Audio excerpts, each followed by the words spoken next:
ദേശീയ പതാക അപമാനിച്ച് പശ്ചിമബംഗാളിൽ തീവ്ര ഇസ്ലാമിസ്റ്റുകളുടെ പ്രകടനം. ദേശീയ പതാകയിൽ അശോക ചക്രത്തിന് പകരം അല്ലാഹുവാണ് ഏകദൈവമെന്ന് അറബിയിൽ കുറിച്ചിരിക്കുന്നു.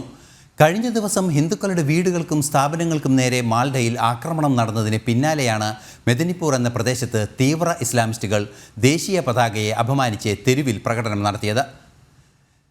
ഈ വാർത്തയുടെ വിവരങ്ങളുമായി എസ് നന്ദഗോപൻ ചേരുന്നുണ്ട്. നമുക്ക് ഈ വാർത്തയുടെ വിശദാംശങ്ങൾ കണ്ടിട്ട് നന്ദഗോപനുമായി ചേരാം.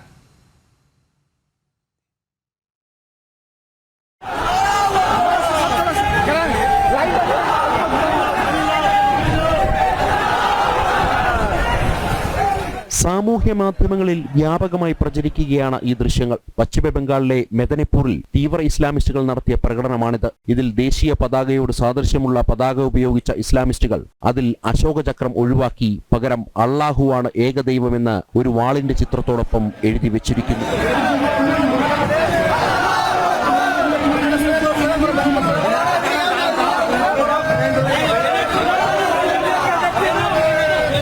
മറ്റ് ഇസ്ലാമിക രാഷ്ട്രങ്ങളുടെ പതാകയോട് സാമ്യമുള്ള പതാകകളും ദൃശ്യങ്ങളിൽ കാണാം. കഴിഞ്ഞ വ്യാഴാഴ്ച മാൽഡയിൽ ഹിന്ദുക്കളുടെ കടകൾ തെരഞ്ഞുപിടിച്ചാക്രമിക്കുകയും തെരുവുകളിൽ പാർക്ക് ചെയ്തിരുന്ന വാഹനങ്ങൾ തകർക്കുകയും ചെയ്തിരുന്നു. ഹൈക്കോടതി ഇടപെട്ടതിനെ തുടർന്നാണ് ഏതാനും പ്രതികളെ പോലും അറസ്റ്റ് ചെയ്തത്.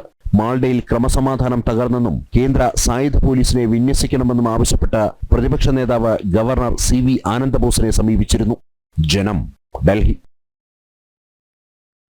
ഈ വാർത്തയുടെ വിശദാംശങ്ങളുമായി എസ് നന്ദഗോപൻ ചേരുന്നുണ്ട്. നന്ദൻ, ഏറ്റവും ഗുരുതരമായ ചില ആരോപണങ്ങൾ അല്ലെങ്കിൽ ചില സന്ദർഭങ്ങളാണ് ഇപ്പോൾ നമുക്ക് കാണാൻ സാധിക്കുന്നത്. ദേശീയ പതാകയെ അപമാനിക്കുന്നു, അല്ലെങ്കിൽ ദേശീയ പതാകയുടെ ചിഹ്നം തന്നെ മാറ്റിമറിക്കുന്നു. മാത്രമല്ല, ഇത്തരത്തിലുള്ള ആക്രമണങ്ങളെല്ലാം തന്നെ നടത്തിയതിന് ശേഷം ഇത്തരത്തിലുള്ള പ്രകടനങ്ങളെല്ലാം തന്നെ നടത്തുന്നു. എന്താണ് ഇതിൽ നിന്ന് ഉദ്ദേശിച്ചത്? എന്താണ് ഇവർ ഇതിൻ്റെ പിന്നിൽ ആരാണ്?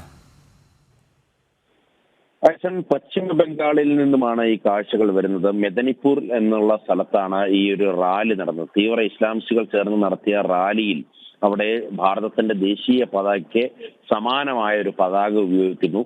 ആ പതാകയിൽ അശോക ചക്രത്തിന് പകരം അവിടെ ഒരു വാളിന്റെ പശ്ചാത്തലത്തിൽ അള്ളാഹുവാണ് ഏകദൈവമെന്ന് എഴുതി വെച്ചിരിക്കുന്നു എന്നുള്ളതാണ്. ഇത് പോലീസ് വ്യക്തമായി കണ്ടു. ഈ ദൃശ്യങ്ങൾ ഇത് സാമൂഹ്യ മാധ്യമങ്ങളിൽ ഈ ദൃശ്യങ്ങൾ വളരെ രീതിയിൽ പ്രചരിക്കുന്നുണ്ട്. എന്നാൽ പോലീസ് ഇതുവരെയായിട്ടും ഇതിനെ FIR രജിസ്റ്റർ ചെയ്യുകയോ ഇതുമായി ബന്ധപ്പെട്ട പ്രതികളെ അറസ്റ്റ് ചെയ്യുകയോ ചെയ്തിട്ടില്ല എന്നതാണ്. ഇതുമായി ബന്ധപ്പെട്ട നിരവധി പരാതികൾ ഇതിനോടകം തന്നെ പശ്ചിമ ബംഗാളിലെ വിവിധ മേഖലകളിലെ പോലീസ് സ്റ്റേഷനിൽ എത്തിയിട്ടുണ്ട്. അതേസമയം നമുക്കറിയാം, 2026 പശ്ചിമ ബംഗാളിൽ തെരഞ്ഞെടുപ്പ് നടക്കാനിരിക്കെ അവിടെ ഇസ്ലാമിക പ്രീണനം അല്ലെങ്കിൽ ന്യൂനപക്ഷ വോട്ട് ബാങ്ക് സൃഷ്ടിക്കുകയാണ് അവിടെ മമതാ ബാനർജി ചെയ്യുന്നതെന്നാണ് പ്രധാനമായും BJP ആരോപിക്കുന്നത്. മാൽഡയിലടക്കം കഴിഞ്ഞ വ്യാഴാഴ്ച ഹിന്ദു ഭവനങ്ങൾക്കും അതേപോലെ തന്നെ ഹിന്ദുക്കളുടെ സ്ഥാപനങ്ങൾക്കും അതേപോലെ തന്നെ വാഹനങ്ങൾക്കും ഒക്കെ നേരെ അക്രമം നടന്നിരുന്നു. അവിടെയും കോടതി ഇടപെട്ടതിന് ശേഷമാണ് പ്രതികളെ കണ്ടെത്തുവാൻ പോലും പോലീസിന് സാധിച്ചത്. ഇങ്ങനെ നിരന്തരം പശ്ചിമ ബംഗാളിൽ അവിടെ വംശഹത്യയ്ക്ക് തുല്യമായ രീതിയിലുള്ള പ്രവർത്തനമാണ് നടക്കുന്നത്. അതാണ് BJP ചൂണ്ടിക്കാണിക്കുന്നത്. ഇന്നിപ്പോൾ ഈ ദേശീയ പതാകയെ പോലും അവഹേളിച്ചുകൊണ്ട് തീവ്ര ഇസ്ലാമിസ്റ്റുകൾ നിരത്തിലിറങ്ങുന്ന അവസ്ഥയാണ് ഉണ്ടായിരിക്കുന്നത്. നന്ദൻ, ഇപ്പോൾ ഏറ്റവും ഗൗരവത്തോടെ നമ്മൾ ചിന്തിക്കേണ്ട വിഷയം തുടർച്ചയായി, അതായത് ഏതാണ്ട് ഒരു വർഷത്തിലേറെയായി ഇത്തരം പ്രശ്നങ്ങൾ തുടർച്ചയായി നമ്മൾ പശ്ചിമ ബംഗാളിൽ നിന്നും റിപ്പോർട്ട് ചെയ്യേണ്ട ഒരു സാഹചര്യങ്ങൾ ഉണ്ടാകുന്നുണ്ട്. പല ആക്രമണ പ്രവർത്തനങ്ങൾ ഉണ്ടാകുന്നുണ്ട്. ഇതിൻ്റെയൊക്കെ പിന്നിൽ ഏതെങ്കിലും ശക്തികളുണ്ടോ, അല്ലെങ്കിൽ ഗവൺമെൻറ്റിൻ്റെ എന്തെങ്കിലും ഒരു അപ്പീസ്മെൻറ്റ് പോളിസിയുടെ ഭാഗമാണോ, അല്ലെങ്കിൽ ഈ പ്രീണന നയത്തിൻ്റെ ഭാഗമാണോ ഇത്തരത്തിൽ ഇവർ അഴിഞ്ഞാടുന്നതിനൊക്കെ വഴിവെക്കുന്നത്? ഐസൻ സൂചിപ്പിച്ച പോലെ തന്നെ കഴിഞ്ഞ ഏതാനും വർഷങ്ങളായി തന്നെ സമാനമായ രീതിയിൽ ഹിന്ദു വിഭാഗങ്ങൾക്ക് നേരെ വലിയ രീതിയിലുള്ള അക്രമങ്ങളാണ് പശ്ചിമ ബംഗാളിൽ നടക്കുന്നത്. പ്രത്യേകിച്ച് സന്ദേശ് കാലിയിലടക്കം വലിയ അക്രമങ്ങൾ നടക്കുന്ന സാഹചര്യമുണ്ടായി. സന്ദേശ് കാലിയിൽ അവിടെ ഹിന്ദു സ്ത്രീകൾക്ക് നേരെ പോലും വലിയ അക്രമങ്ങൾ ഉണ്ടാകുന്ന അവസ്ഥയുണ്ടായിരുന്നു. അതിന് തുടർച്ചയായിട്ട് പല മേഖലകളിലും സമാനമായ രീതിയിൽ പശ്ചിമ ബംഗാളിൽ ഈ ഹൈന്ദവ സമൂഹത്തിന് നേരെ അക്രമങ്ങളും അവരുടെ സ്ഥാപനങ്ങൾക്ക് നേരെ അതിക്രമങ്ങളും ഉണ്ടാകുന്ന സാഹചര്യമായിരുന്നു നിലനിന്ന് വരുന്നത്.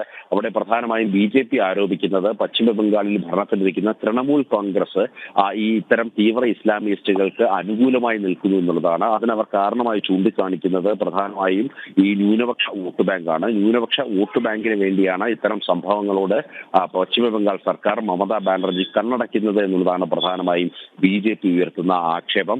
സമാനമായ രീതിയിൽ പല ഭാഗങ്ങളിലും അക്രമങ്ങൾ നടക്കുമ്പോഴും ഈ മുസ്ലിം വിഭാഗങ്ങൾ നടത്തുന്ന അക്രമങ്ങൾക്ക് നേരെ സർക്കാർ